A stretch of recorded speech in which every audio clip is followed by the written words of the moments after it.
दोस्तों, मेरा नाम है अभिषेक सिंह और आप देख रहे हैं इंडिया टीवी। आज हम बात करने वाले हैं इस्लामिक नेटो और इस्लामिक नेटो के विरुद्ध एक नया ग्रुपिंग जो कह रहे हैं डिफेंस एनालिस्ट और पॉलिटिकल एनालिस्ट के फॉर्म हो सकता है, जिसमें भारत और इजराइल बड़ा रोल निभाने वाले हैं। उस ग्रुप के बारे में अब उस ग्रुप को नया क्वाड भी बोल सकते हो, नया I2U2 भी बोल सकते हो, लेकिन अभी सबसे पहले हम बताते हैं कि इस्लामिक नेटो क्या है। दोस्तों, इस्लामिक कंट्रीज ने मिलकर एक ग्रुपिंग बनाई। सारी इस्लामिक कंट्रीज नहीं, कुछ इस्लामिक कंट्रीज जैसे कि पाकिस्तान, सऊदी अरेबिया और टर्की ने, इन तीनों ने मिलकर एक ट्राइलेटरल ग्रुपिंग बनाई, जिसमें इनका मेनली जो फोकस था और एम था वो था डिफेंस एग्रीमेंट पर, कि मतलब किसी एक देश पर अगर कोई हमला करता है तो वो तीनों देश जो हैं मिलकर उसके अगेंस्ट कोई भी और एनिमी स्टेट जो होगी उसके अगेंस्ट लड़ेंगे। ये बिल्कुल नेटो की तरह ही थी। नेटो में भी आपको पता है जितनी कंट्रीज हैं उनका जो आर्टिकल 5 है वो यही कहता है कि एक कंट्री पर हमला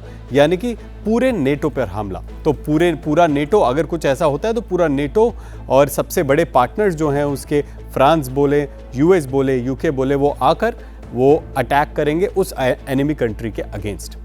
अब यहाँ पर इस्लामिक नेटो ये कह रहे हैं कि इसने जन्म ले लिया है क्योंकि पाकिस्तान जिसके पास न्यूक्लियर पावर है, सऊदी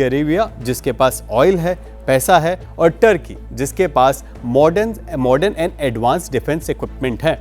इन तीनों ने मिलकर एक ऐसा ग्रुप बनाया जिससे काफ़ी दिन तक ये बात चली कि इसके अगेंस्ट अगर कोई लड़ता है या कोई बात उठाता है तो बहुत मुश्किल हो जाएगा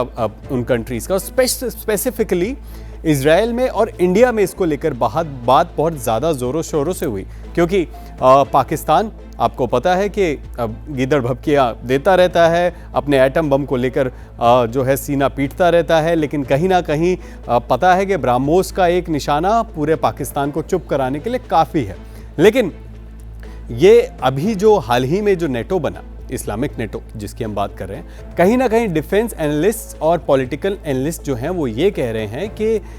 एक नया क्वाड बन सकता है। क्वाड जो अभी प्रेजेंटली आपको पता है उसमें यूएस है, इंडिया है, जापान है, ऑस्ट्रेलिया है, तो कहीं ना कहीं इंडो पैसिफिक पर क्वाड जो है वो अपना कब्जा बनाने के लिए, एक तरीके से अपना आधिपत्य बनाने के लिए आया था और बहुत सारे इनकी पॉलिसीज़ भी बनी। लेकिन अब क्वाड की कोई नई मीटिंग हो नहीं रही है क्योंकि डोनाल्ड ट्रंप ने इन मीटिंग्स में भाग लेना है, क्योंकि डोनाल्ड ट्रंप और यूएस अपने आप में एक बहुत बड़ा पार्टनर है क्वाड का। अभी उन्होंने ये मीटिंग्स नहीं करी हैं, खुद भी पार्ट नहीं ले पा रहे हैं, कह रहे हैं कि शेड्यूल नहीं है, तो कहीं ना कहीं ये मीटिंग्स जो है वो बहुत ज़्यादा डिले हो रही हैं।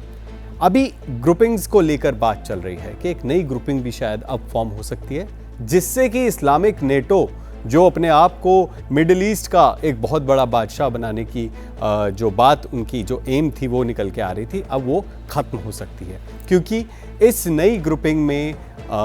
इंडिया होगा, इजराइल होगा, जापान होगा और कहीं ना कहीं मिडिल ईस्ट का एक बहुत बड़ा पार्टनर UAE, जिसके जो अभी क्राउन प्रिंस हैं MBZ मोहम्मद बिन जायद, उन्होंने भी काफ़ी इंटरेस्ट दिखाया है। अब हम ये सोचेंगे कि अगर पाकिस्तान के पास एटम बम है,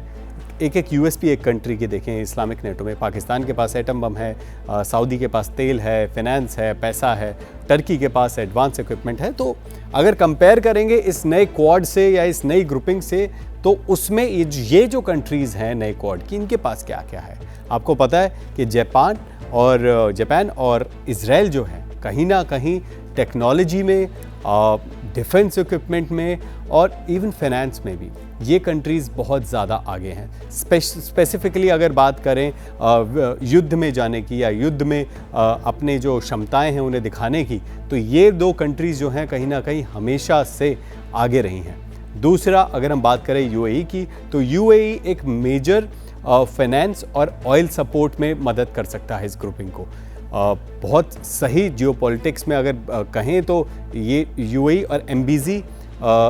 जो अपने आप को इस समय पोर्ट्रे करना चाहते हैं, वो मिडिल ईस्ट में कहीं ना कहीं अपना डोमिनेंस दिखाना चाहते हैं, तो ये जो मौका है ये उनके लिए बहुत बड़ा मौका हो सकता है, जिससे कि आपको पता है कि सऊदी और UAE की कहीं ना कहीं अंदर खाने एक लड़ाई रहती है हर चीज़ को लेकर, टेक्नोलॉजी को लेकर,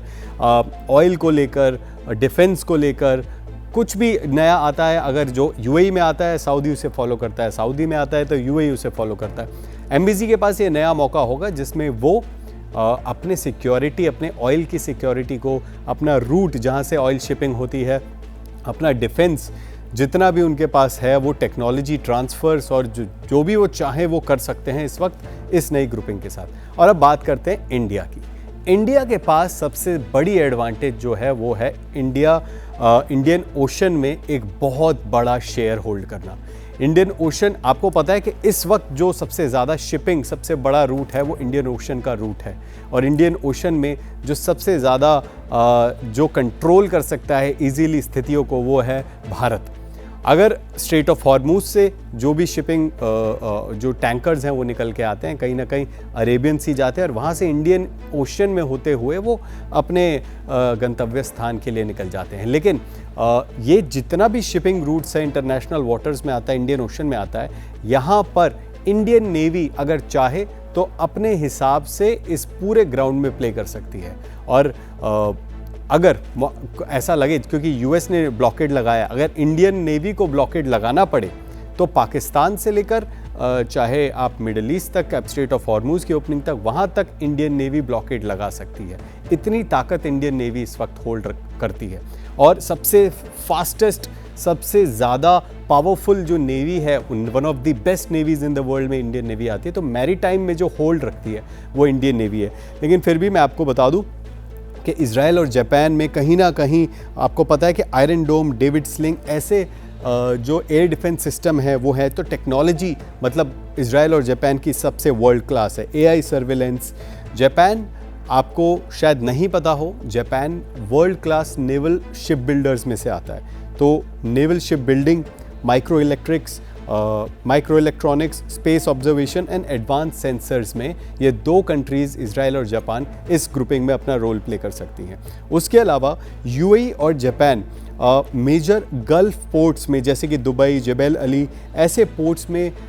आती है और कहीं ना कहीं इन पोर्ट्स का इस्तेमाल करके ऑयल का ट्रांसफ़र हो या फिर सिक्योरिटी या डिफेंस के कोई भी ऐसे डिसीजंस लेने हो, तो वो पोर्ट्स जो है वो हमेशा एक एडवांटेज सिचुएशन पैदा करते हैं। उसके अलावा इंडिया की अगर बात करें तो इंडिया की मिलिट्री मैन पावर तो हमें पता ही है कि इंडिया में सबसे ज़्यादा यंग लोग जो हैं वो पूरी दुनिया में जो काम के सिलसिले में या फिर क्या कहें, उसे कहेंगे कि मैन पावर जो पूरे विश्व को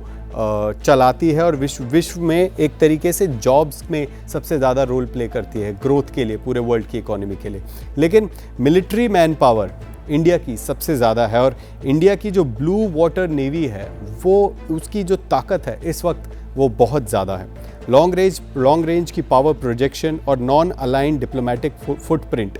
क्योंकि इंडिया अपने आप को एक स्ट्रेटेजिक और ऑटोनॉमी पे रखता है कि हम अपने हिसाब से अपनी जो मिलिट्री डिसीजंस हैं, अपने इकोनॉमिक डिसीजंस हैं वो लेंगे, चाहे वो यूएस के साथ डील करना हो, चाहे रशिया के साथ, चाहे चाइना के साथ। तो कहीं ना कहीं इंडिया इंडियन ओशन में भी अपने जो ऑटोनॉमी है उसको एक्सरसाइज कर सकता है। उसके अलावा अगर एयर और नेवल कंट्रोल की बात करें तो अरेबियन सी में अगर यूएई और इंडिया साथ में आते हैं तो कंट्रोल इजीली पा सकते हैं। रेड सी में अगर इजराइल और यूएई साथ आते हैं तो एक कंट्रोल बहुत आसानी से मिल जाएगा। अब अगर बात करें इन चारों कंट्रीज़ के ज्योग्राफिक डिस्पर्सल की, तो देखिए टर्की, सऊदी, पाकिस्तान, कहीं ना कहीं ये एक ज्योग्राफिक एक तरीके से एडवांटेज होल्ड करते हैं, क्योंकि ये लोग भी ऐसे पॉइंट पर स्थित हैं जहां से जो जितना भी ट्रैफिक है, जितना भी सबसे ज़्यादा इकोनॉमी आज जो चलती है वो ऑयल शिप रूट से चलती है। जितना भी शिप रूट्स का जो ट्रैफिक है जहां से जाता है, तो कहीं ना कहीं सऊदी अरेबिया, टर्की और पाकिस्तान ऐसे ज्योग्राफिकल पॉइंट्स पर स्थित है, तो एक एडवांटेज मिलती है। लेकिन अगर ये चार countries India, Israel, Japan and UAE साथ में आ जाते हैं तो इस इस्लामिक नेटो का ये एडवांटेज भी वो लोग इजीली ब्रेक कर सकते हैं। अब अगर बात करें जॉइंट ऐसे प्रोग्राम्स भी किए जा सकते हैं। देखिए ये सारी कंट्रीज़ जो है, चाहे जापान कहें, चाहे इंडिया कहें, पहले से इंटेलिजेंस प्रोग्राम को जो कोऑर्डिनेटेड मिलिट्री प्रोग्राम्स, चाहे पुलिसिंग प्रोग्राम्स हो या फिर इंडियन ओशन में या पर्शियन गल्फ में मिलिट्री एक्सरसाइजेज हों, ऐसी एक्सरसाइजेज ये सारी कंट्रीज़ जो हैं पहले से साथ में करते आए हैं और आगे अगर कोई ऐसी स्थिति बनती है तो कहीं ना कहीं ये डिफेंस एग्रीमेंट अगर ये चारों कंट्रीज़ करती हैं तो बहुत आसान हो जाएगा इस्लामिक नेटो को काउंटर करना। तो देखिए, ये 4 कंट्रीज़ ख़त्म कर सकती हैं जो एडवांटेज, जो आधिपत्य चाहते हैं इस्लामिक नेटो इस वक्त कायम करना मिडल ईस्ट में। और स्पेसिफिकली ये जो ईरान का वॉर हुआ है उसके बाद लोगों को पता चला है कि स्ट्रेट ऑफ हॉर्मुज़ कितना इम्पॉर्टेंट है, जो शिपिंग रूट्स है वो कितने इम्पॉर्टेंट है, और कहीं ना कहीं बाब अल मंदेब की भी बात करें वो भी इम्पॉर्टेंट है। अब ये सारे स्ट्रेट्स और सारे जो शिपिंग रूट्स है उन पर एक तरीके से अपना ट्रैफिक है, नेवल ट्रैफिक है, टैंकर्स का ट्रैफिक है, उसको कंट्रोल करने के लिए, उसको कंटिन्यूस फ्लो में चलाने के लिए ये सारी कंट्रीज़ कोई ना कोई रूट्स या कोई ना कोई तरीके खोज रही है। अब यहीं पर इस्लामिक नेटो भी चाहता है कि कहीं ना कहीं डिफेंस और शिप रूट्स और जितना भी इकोनॉमिक जो इन तीनों कंट्रीज़ का पैरेलली अपने देश की इकोनॉमी चल रही है उसमें ग्रोथ की जाए। और कहीं ना कहीं डिफेंस एक बहुत बड़ा फैक्टर यहाँ पे आ जाता है, क्योंकि आपको पता है कि हमारा पड़ोसी है पाकिस्तान। इज़राइल हमेशा मिडिल ईस्ट से कुछ ना कुछ परेशानी रखता है और यूएई भी जो है वो सऊदी अरेबिया के साथ कहीं ना कहीं टक्कर लेता रहता है। इज़राइल टर्की के साथ इस वक्त उनके रिलेशंस भी कुछ खास चल नहीं रहे हैं। तो कहीं ना कहीं ये तीनों कंट्रीज़ ऐसी हैं जिनके डिफेंस के जो सिचुएशन है वो एक दूसरे के पड़ोसी के साथ या एक दूसरी कंट्री के साथ कुछ खास चल नहीं रहे हैं। तो सबसे बड़ा रीज़न जो नया क्वाड या फिर ये नया ग्रुपिंग बनाने का आता है, तो सबसे बड़ा रीज़न तो यही है कि आपके जो पड़ोसी देश हैं या फिर आपके जो एनिमी स्टेट्स हैं ये कुछ खास आपको हेल्प नहीं कर रहे हैं आपकी इकोनॉमी, बल्कि और ज़्यादा ख़राब कर रहे हैं सिचुएशंस को। तो अब अगर आप इस ग्रुपिंग में आते हैं तो सबसे बड़ा जो आपके ऊपर इम्पैक्ट पड़ेगा, एडवांटेज मिलेगी वो कि अगर ये कंट्रीज़ आपके अगेंस्ट कभी ना कभी लड़ने की तैयारी करते हैं तो आप उनसे पहले रेडी होंगे अगर कल को कोई ऐसी वॉर लाइक सिचुएशन आती है। तो सबसे बड़ा जो इम्पॉर्टेंट फैक्टर है वो यही है। और आप खुद ही सोचिए, अगर कहीं ना कहीं जापान चाइना के बॉर्डर्स को देखता रहता है और इंडिया भी चाइना के बॉर्डर से कहीं ना कहीं परेशान चलता है, तो इंडिया और जापान अगर एक साथ आते हैं तो चाइना ऑलरेडी एक दबाव में रहेगा। अगर इज़राइल और इंडिया एक साथ एक ऐसी म्यूचुअल डिफेंस एग्रीमेंट में आते हैं तो पाकिस्तान और टर्की, जो आपको पता है कुछ समय से इंडिया के अगेंस्ट कुछ ना कुछ नया कुछ करने के लिए, कुछ अगेंस्ट में करने के लिए पाकिस्तान और टर्की कुछ ना कुछ तरीके निकालते रहते हैं। तो अभी अगर ऐसा होता है इंडिया और इज़राइल एक साथ आते हैं तो टर्की और पाकिस्तान कुछ पहले से ही कुछ शांत हो जाएंगे। अगर बात करें सऊदी अरेबिया की, तो सऊदी अरेबिया हालांकि भारत के अगेंस्ट कोई ऐसे एक्शंस नहीं ले रहा, लेकिन यूएई और सऊदी अरेबिया में एक कंपटीशन रहता है। अगर